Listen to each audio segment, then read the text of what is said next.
introduce myself. I'm a research landscape ecologist. I work for Forest Service Research, and in my lab we've been spending the last several decades reconstructing early and late 20th century landscapes throughout, about a 7-state area in the US, throughout all kinds of forest types. And we've been asking some fairly simple questions like, what did they look like, what changed the most, and then we've modeled how that's influenced processes like wildfire behavior and budworm disturbances and mistletoe spread and intensification and bark beetle dynamics. And what we found out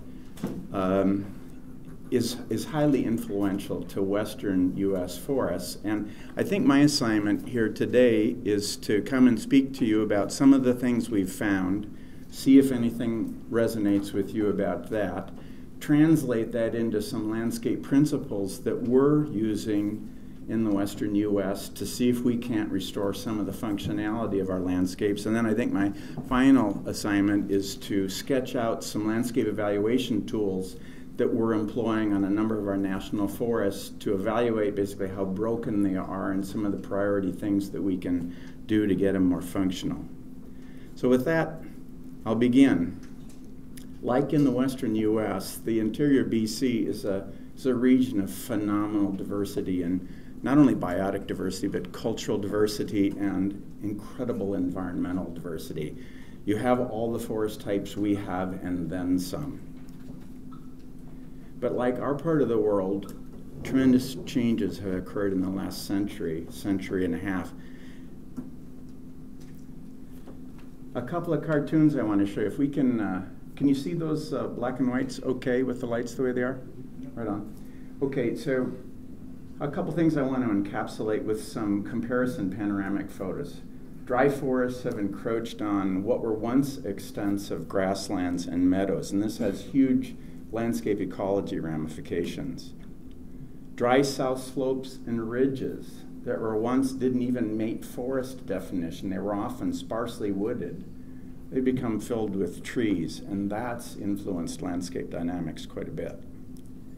What were once complex patchworks of non-forest, grassland, shrubland, woodland, then early, mid, and late seral forest conditions have become more homogeneous, more densely layered, more highly connected forests, and that has ramifications for how the landscape functions. Cold forest patchworks, even though we know that the fire return is long, there was so much fire in those patchworks, and that had a huge influence on that larger landscape, how it functioned. It too is more homogeneous despite its fire return interval. There's a number of change agents that are important, and they vary geographically in how important they are, sort of the order of their primacy over space. Roads and railroads are important for creating phenomenal, extensive fuel breaks. We didn't design them as fuel breaks, but with tens of thousands of miles of roads and railroads, they're highly functional as fuel breaks across the landscape. So inadvertently, we interrupted fire flow with them. We subdivided by ownership and management plan and management allocation, and this led to fragmentation of once really cohesive forest blocks with similar pattern and process. Clear cutting and selection cutting. We cut the older forests and some of the dry forests. We removed some of the larger, older, early seral species. And what we saw was this steady succession to the more shade-tolerant, smaller tree species. And this influenced how the landscape would burn and what its vulnerabilities would be to insects and pathogens. Domestic livestock grazing. If you think about it, livestock ate the grasses, and in many landscapes they were a conveyor belt for sending fire across the landscape. You eat the grass, you eat the conveyor belt. Fire suppression.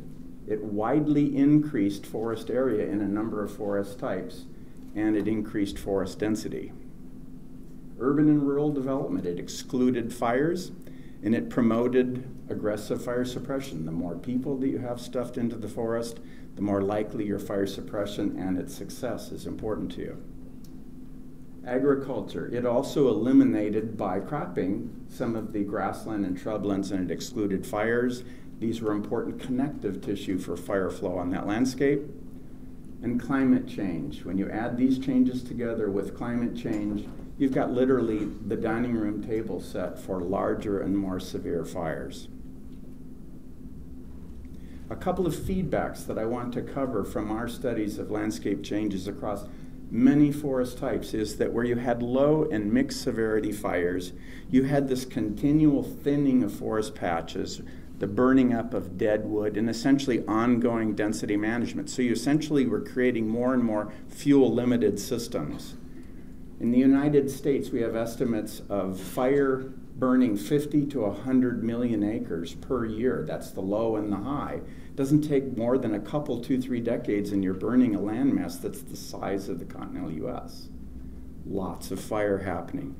Regionally, these patchworks of burn and reburn condition, they're creating these early, mid, and late seral and bare ground kinds of landscape, and this is influencing not only fire size, it's regulating fire fetch under all but the most extreme fire weather events, but it's also having a profound influence on fire severity. So if you stop and think about it, having a lot of fire on the landscape had some profound feedbacks on how fire could burn the landscape in successive years. I want to show some cartoons about how quickly the landscape can change. This is about an 80-year period of time in the 20th century, and I just want to show the change in cover types and patch sizes that occupy that landscape. And you can see that ponderosa pine is the light green there, and larch is that medium blue color, and lodgepole pine in the orange. You can see how the landscape is shifted to, in some of the dry mixed conifer forest, into fire intolerant and shade intolerant cover types, and it happened fast. And the landscape mosaic went from all kinds of structural conditions into structural conditions that are dominated by dense, layered forests. So the structural view is significantly different, and the compositional view is significantly different. And we even find this when we get into wetter and wetter types as well. These changes in composition and structure had a direct effect on, and so in this particular slide, you're seeing how structural in the historical and current rack of watersheds translates into changes in fuel loading, crown fire potential, and flame length. So the patterns translated to changes in how the landscape would burn over space and time. It also had a significant influence on native insects and pathogens.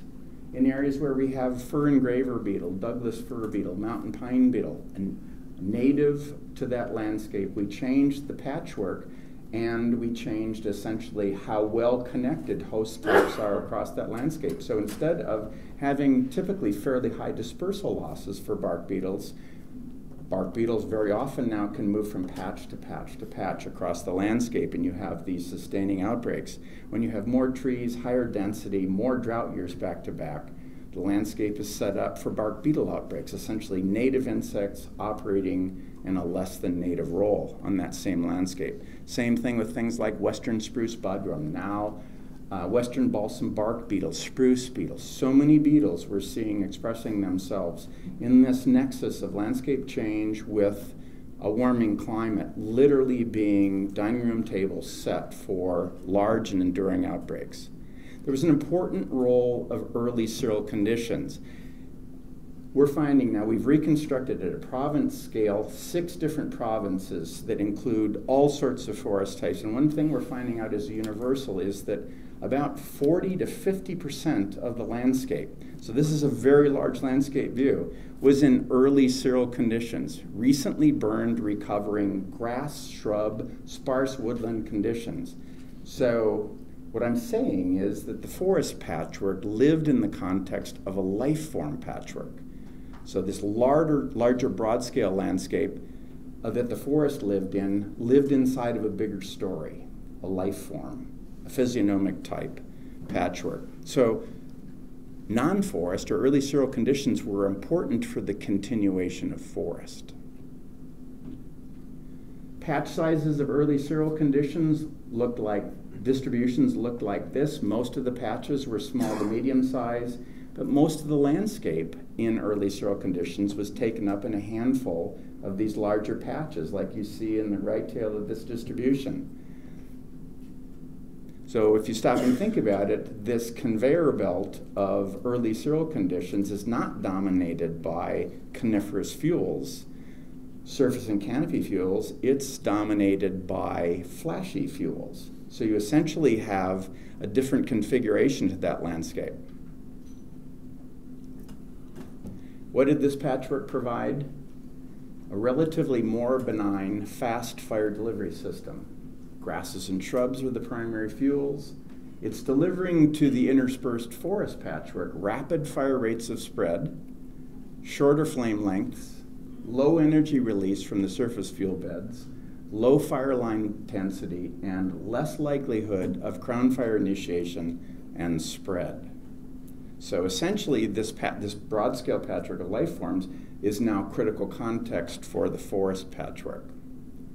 So if you think about it, too much mature or dense forest area is detrimental to the remainder of the forest landscape. And we're now showing this in our simulation models, that the landscape tips fairly readily. When you have too much well-connected forest area, it becomes highly contagious for extreme fire weather events. And so you see radical fire flow across the landscape. And with a small reset, you actually don't reach those tipping points. Too much high-density forest is detrimental to the persistence of forest as well. And the sad news is, with climate change, these two factors are going to be influenced more radically. There's going to be less forest area than there was historically, and forests are going to be more open canopied than they were historically. That's going to be one of the continuing influences of warming in a drying climate. Now, the second part of my assignment is to take some of these ideas and to fashion them into a small handful of principles that we're currently working with and juggling across a variety of our landscapes in the West. The first principle is that regional landscapes are multi-scale nested patchworks. What does that mean? It means that the pattern of life form conditions matters, and restoring something like more typical fire regimes is going to require us to pay attention to that and do some work with it. Inside that life form patchwork, there are cereal stage conditions that vary across rangeland conditions and forest conditions, and they're important to manage as well. And inside of individual patches, the patterns of vegetation conditions, even at a patch scale, matter to how processes like wildfire can work on that landscape. So there are bottom-up patch level controls on how fire behavior works at a larger scale. I'll show you some of that in a minute. Second principle is that topography and soils provide an incredibly important natural template for vegetation and habitat patterns. Those environmental conditions give us important clues about how to reconnect the fire regime and vegetation conditions back to the landscape, even if they're misfit today. So we can look at the topography, find the building blocks of what we need to do, and create more characteristic successional and life form patterns as a consequence. Fire and forest succession are the engine that drives the system, okay? And there's this incredible linkage between the fire regime, how it's going to have a voice on that landscape, and how the climate goes through its mood swings over space and time. So if we actually restore more supportive fuel patterns and successional patterns, we're going to restore more typical fire regimes, and that's going to help us to produce an influence on the landscape that allows us to adapt to climate change as a steady process. Here's a thought experiment for you. If I gave you the landscape magically that was here 300 years ago, and I did today's climate change to that landscape, what you would see is moderate sequences of adaptation to that changing temperature and precipitation regime. Not at all like we're seeing with wildfire as an actor or insect outbreaks as an actor. And that's really the huge difference. When you change the landscape patterns right now, you're literally creating the opportunity for sudden, rapid, large-scale shifts in life form patterns that can last for centuries. And that's not what would have happened with the landscape of 300 years ago. Patch size distributions are an important part of the landscape. So patch sizes of these early cereal conditions, patch sizes of Mid and late xeral forest conditions, they're actually all very important to how the fire regime is driven. And we can actually develop patch size distributions of various compositional and structural conditions and use them as a way to basically retailor these conditions back to the landscape. Landscapes that looked like this were more typical than the continuous conifer landscapes that we see, where you see this ongoing pattern. And I want to underscore this in a really important way. We think today of landscapes as having a lot of fire on them, but it's much different than that.